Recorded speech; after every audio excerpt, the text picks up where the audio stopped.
E vamos, exatamente nessa noite, com a bênção de Jesus, falarmos de Maria, Maria de Nazaré, Mãe Santíssima, este ser singular em nossas vidas. E vamos começar imaginando cenas, agora imaginando. Dizia eu ao Jamiro dos Santos Filhos, Jamirinho, que temos o prazer de tê-lo aqui, onde, sem nenhum comercial, muito pelo contrário, como um apreciador do que ele escreve, os últimos 6 dias de Jesus e depois do Calvário, a meu sentir, são livros riquíssimos, de todos os pormenores, de todas as riquezas com relação a Jesus antes e depois do Calvário. Dizia ao nosso amigo o gosto, o desejo de falar sobre Maria. Bom, pensar em Maria é pensar talvez um pouco antes da crucificação. Pensar em um ser que sabia que Jesus iria passar por momentos tormentosos para os olhos humanos. Nenhuma mãe conseguiria encarnadamente ser alheia a um fato tão relevante quanto ver o filho que só semeou o bem, passando por um momento daquele como o da sua condenação e depois do Calvário. E após o Calvário. Nenhuma mãe.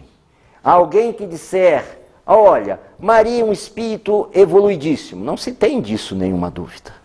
Porém, não é porque o espírito seja evoluído que ele é insensível. É um espírito. Quanto maior a evolução de um espírito, maior é a sua sensibilidade, que é diferente de sensacionalismo, que é diferente de desespero, que é diferente de desilusão. Isso é muito diferente. Mas, por exemplo, Chico Xavier se conta que, quando chegava alguém muito feliz, ele ficava feliz com quem estava feliz. Ao invés de nós, muitos, às vezes, quando alguém fica feliz, a gente fica com inveja. Mas por que ele está tão feliz assim? Ele não pode estar feliz? E quando o indivíduo quando o indivíduo estava muito triste, e as lágrimas, Chico também com ele ia as lágrimas. Um pouco diferente de nós muitos, que quando alguém vai às lágrimas, a gente usa alguma palavra. Você não pode mudar de jeito assim, de uma hora para outra? Você não vai parar de chorar, não? Esses dias, inclusive, eu estava em um supermercado, num estacionamento do supermercado, nem contei isso à minha esposa. Entrou um pai e disse ao filho, eu sou malvado. E você não fale, não chore mais, porque eu sou muito malvado. Eu fiquei orando por aquele filho. Disse, é certo que ninguém tem a família que não merece. É certo. Mas não nos impede de termos compaixão. Então Maria, naquela antivéspera da condenação do filho, recebe a notícia de João, jovem, que lhe diz que o filho ia ser crucificado, que o filho estava condenado. Imaginem uma notícia dessa para cada um de nós. E Maria indagava, qual crime meu filho cometera para ser condenado? E Maria pensava, há 5 dias atrás, o povo o aclamava. E por que esse mesmo povo hoje mudou de ideia? É muito importante esse ponto para nós. Por quê? Para que não criemos ilusão, que acreditemos sim no ser humano. Acreditemos que todos nós impiedosos em tantos aspectos hoje seremos espíritos puros no futuro. Isso nós devemos acreditar. Mas não criemos ilusão ainda de uma perfeição humana que não é própria para um planeta de provas e expiações. Somos falíveis. Não devemos idolatrar quem quer que seja. E Maria compreende exatamente porque Jesus adentrou a Jerusalém montado em um asno. Era o animal que tocava aquele solo. Ou seja, não eram os pés de Jesus que naquele momento pisava aquelas folhas colocadas para recebê-lo como um tapete para aclamá-lo. Olha que lição simbólica interessante ali. Esses aplausos, essas coisas do humano, geralmente não tem muito de verdadeiro. Pode ser uma mera bajulação. E Jesus sabia disso. Por isso ele certamente tomou de um asno, mostrando-nos a animalidade nossa quando acreditamos nessas lisonjas terrestres. Ah, quer dizer que ninguém mais pode me lisonjear? Pode, claro. O problema não é de quem te lisonjeia. O grande problema é como você recebe a lisonja. Se você achar que é o melhor do mundo ao receber um elogio, cuidado. No mínimo está sendo, no mínimo, egoísta, orgulhoso e vaidoso. No mínimo.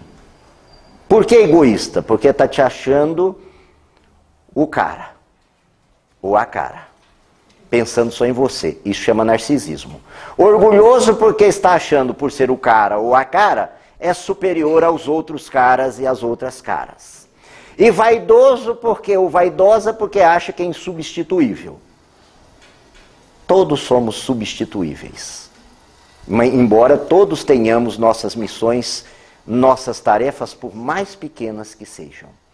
E Maria, recebendo essa notícia, logicamente que ficou ansiosa, angustiada. Conta-se que ela foi ter com o prisioneiro. E chegando lá, foi muito bem recebida por um soldado romano. Que quando ela perguntou se seu filho estava preso, ele, diz Divaldo Pereira Franco, o soldado romano, simplesmente a jogou em cima de uma pedra que jazia no local, da parede, digamos assim, que jazia no local, e que lhe feriu aquele rosto de mãe. Até hoje, quantas vezes, sem percebermos, podemos estar ferindo o rosto dos nossos pais ou das nossas mães, não os honrando, os violentando de alguma forma. Violência é tudo aquilo que, de alguma forma, paralise a evolução do humano, paralise a sua livre caminhada, dizia Gandhi. Tudo aquilo que nós fizermos que paralise a evolução do próximo, não deixa de ser violência. Nós às vezes nos espantamos e estamos muito aflitos com a violência que está aí fora, que nada mais é do que a violência que está aqui dentro. Às vezes você escuta a mãe, como esse pai, dizendo coisas ao filho ou à filha, sendo violentos, violentando aqueles seres. Mulher, marido, dizendo palavras uns aos outros de violência. Filhos, irmãos, amigos. E Maria não usou a violência. Ela não disse, sabe com quem você está falando? Você está falando com a mãe de Jesus. Porque nós gostamos muito desse, sabe com quem você está falando? Principalmente as autoridades, às vezes adoram isso. Sabe com quem você está falando? Até prova em contrário, quero crer que seja com um ser humano. Dependendo das atitudes, continua humano, mas, segundo o Livro dos Espíritos, pode se rebaixar em termos de humanitarismo abaixo dos animais. Não regredir em termos evolutivos, mas moralmente podemos chegar até lá. Maria suportou, Maria acompanhou aquele momento dolorosíssimo. Imagine uma mãe vendo alguém pregar o seu filho. E nesse livro, nesses livros do Jamiro, e principalmente os 6 últimos dias de Jesus, ele narra com uma precisão que eu senti até a dor, Jamiro. De verdade, com a emoção que é trazida, aquele prego entrando nas mãos, depois nos pés de um ser de tamanha magnitude. Magnífico por excelência. E Maria, diante daquele momento de Jesus, daquele momento em que Jesus estava praticamente nos estertores para deixar o corpo, ela sente pousar em si uma mão suave, que era de João. Porque os outros, aliás, enquanto Jesus caía, quem vocês acham que mais o ajudavam? As mulheres. As mulheres. Se fizermos um estudo, as mulheres sempre se apiedaram mais naquele momento de Jesus. Não é para lisonja, é para ver a sensibilidade do coração feminino, que às vezes deixa de ser essa mulher tão pura, tão sensível para competir com os homens. Só por isso vocês já perdem. Primeiro, não estou dizendo que a mulher não deva ir ao mercado de trabalho, nada disso. Eu estou dizendo que competir conosco, vocês estão às vezes deixando o mais precioso ponto, a mais preciosa virtude de vocês, sem o devido olhar. Não estou dizendo também que todas devem ser dona do lar, nem dólar. Mas apenas que vocês têm uma sensibilidade incrível, que vocês são muito mais incansáveis do que nós. Olham que vocês podem ser como filhas, como mães, como esposas, como amigas. Vocês suportam a cruz melhor do que nós, tanto que vocês é que vão ao parto. E nós geralmente partimos na hora do parto. Você quer ver o parto? Às vezes o marido é médico. Não. Filma. Filma, depois eu vejo, filma. Ou seja, nós temos uma certa ojeriza do processo mais doloroso. Vocês não. Enquanto Jesus caía, as mulheres o ajudavam. E Maria de olho fixo naquele madeiro infamante, vendo Jesus em seu momento de ir embora do corpo, sente a mão de João. E eles dois se colocam ao pé da cruz. E Jesus, praticamente asfixiado, imagine a posição, o pulmão descendo. Ele olha e diz, para a tradução que se tem por aí, tenho dúvida dessa frase, dessa primeira palavra, mulher, eis aí teu filho.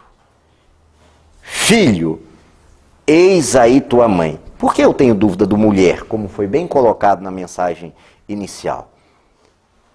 Eu quero crer que Jesus diria mãe. Segundo Humberto de Campos, está dito mãe, no último capítulo chamado Maria, no livro Boa Nova. Leiam. Mãe, eis aí teu filho. Filho, eis aí tua mãe.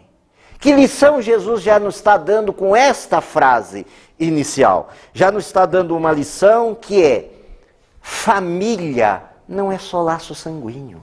Aliás, laço sanguíneo às vezes não representa quase nada. Família são os laços espirituais. Por isso é comum a gente dizer, e eu ouvi isso de uma palestra de Jamiro aqui, é comum a gente dizer, olha, fulano, eu me dou tão bem com ele que se fosse meu irmão, eu não me daria tão bem com ele. Possivelmente seu irmão de muitas, seu companheiro de outras tantas caminhadas. Às vezes o laço sanguíneo é uma necessidade que tem que ser vivenciada, mais cedo ou mais tarde. Ninguém escapa daquela mulher, ou escapa daquele marido, ou escapa daquele filho. Nós podemos trabalhar juntos. Não adianta dizer eu suportei o meu marido ou a minha mulher. O suportar não significa muita coisa. Diz Chico Xavier que uma mulher chegou e disse, graças a Deus, estou dizendo eu, ele partiu. Eu suportei 50 anos. E Chico olhou e disse, pois é, que bom, agora você vai voltar para amá-lo. Que é isso? E tá danado. Quer dizer, vamos colocar uma pitadinha de amor nesse suportar? Vamos entender que cada um tem seus problemas, suas dificuldades, e nós também temos as nossas. E Maria, olhando aquilo tudo, Jesus diz essa frase, mãe, eis aí teu filho, filho, eis aí tua mãe, já nos dando uma lição de transcendência dos laços familiares. João entende isso, Maria vai para Betânia, onde familiares a acolhem, e Maria tem sempre inumeráveis e repetidas recordações dos seus filhos. Mas não a enlouqueceu essas recordações. Geralmente, quando uma mãe, um filho desencarna, a mãe fica dizendo, ele era tão bonitinho. Até aí é normal. Ele era o melhor menino do mundo. Discutível, mas tudo bem. É olhos de mãe. Eu não vivo sem ele, obsessão. Por quê? Porque estar filho não é filho. Todos somos espíritos. E Maria recordava a vida de Jesus e recordava de uma forma extremamente saudável. Olha a outra lição. Dos seus feitos, desde seu nascimento, dos seus feitos. Conta Humberto de Campos, que Jesus, ainda pequenininho, levou para casa em Nazaré 2 ladrões. E os tratou extremamente bem. E nós? Olha, eu sou ex-presidiário, eu sou presidiário foragido, e vim aqui pedir um copo de água para você. Eu, sinceramente, até vejo hora dessa.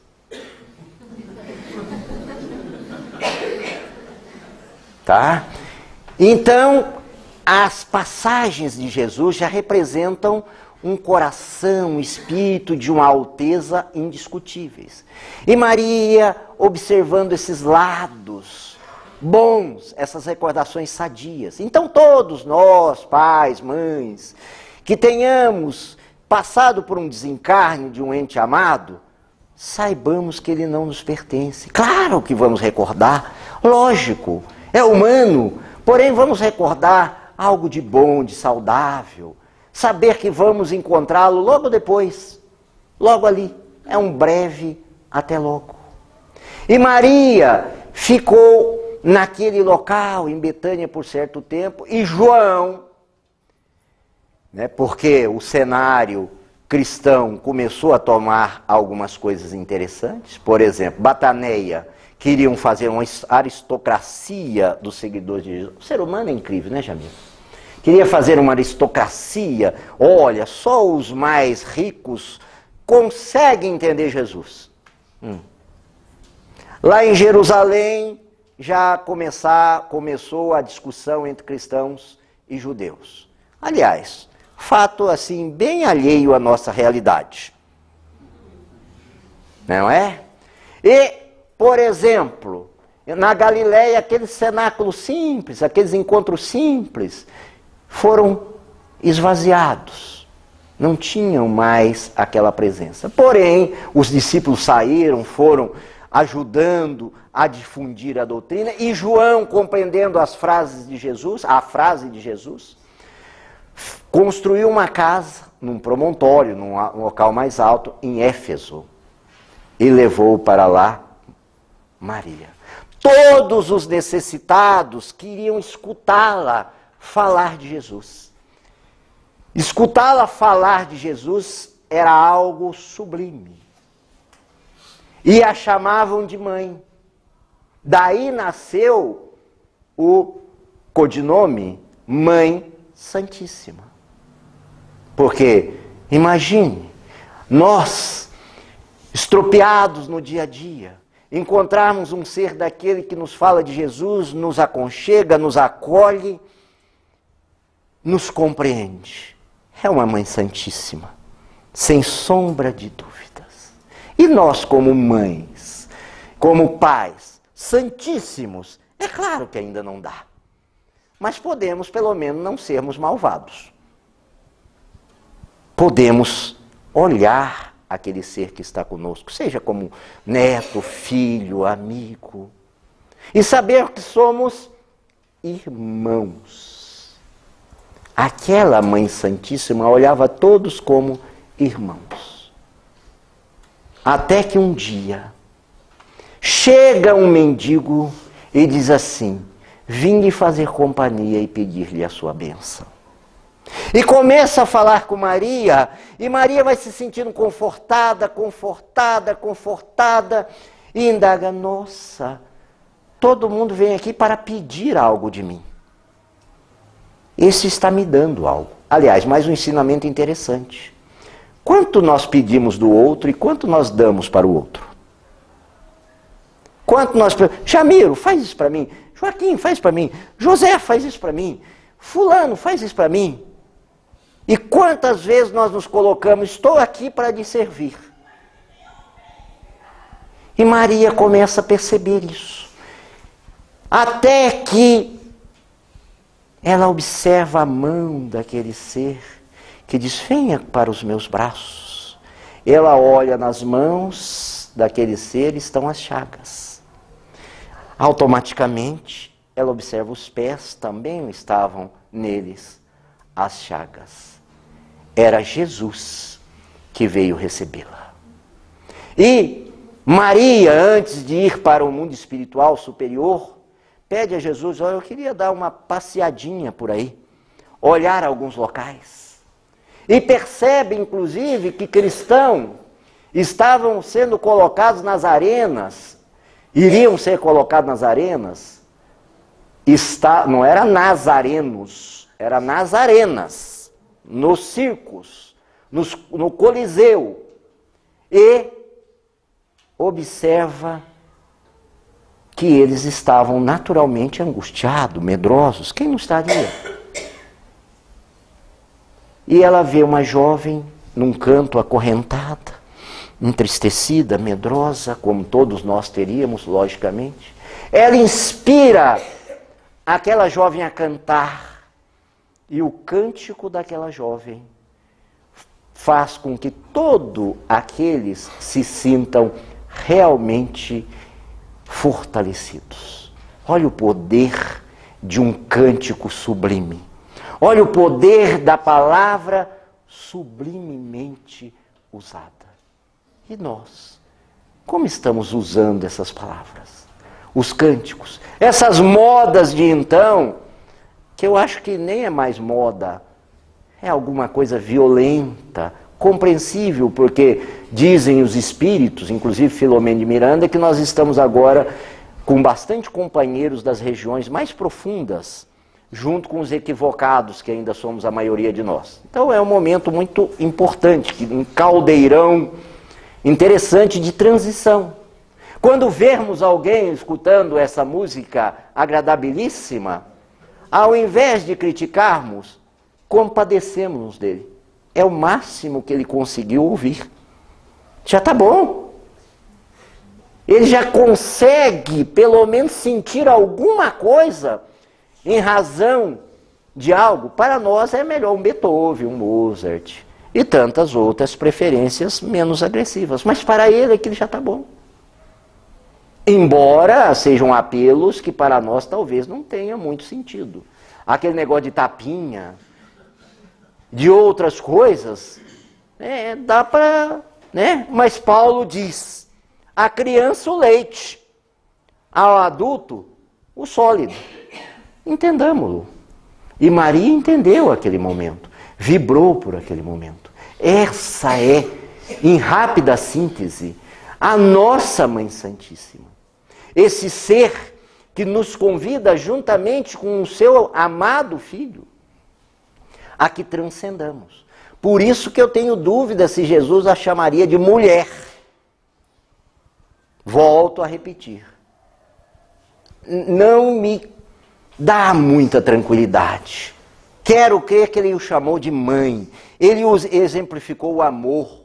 Ele também, Jesus, com uma doçura, com um amor incrível. Dizem os estudiosos, Carl Gustav Jung diz, por exemplo, que Jesus é a soma ideal do ânima e do ânimos. A ânima, sensibilidade do feminino e a ação do masculino, ânimos. Ele é o prumo absolutamente correto do ânima e do ânimos. Nós, às vezes, desanimamos. Ou às vezes, colocamos muito ânimos e nos tornamos autoritários. Essa mulher nobre, não.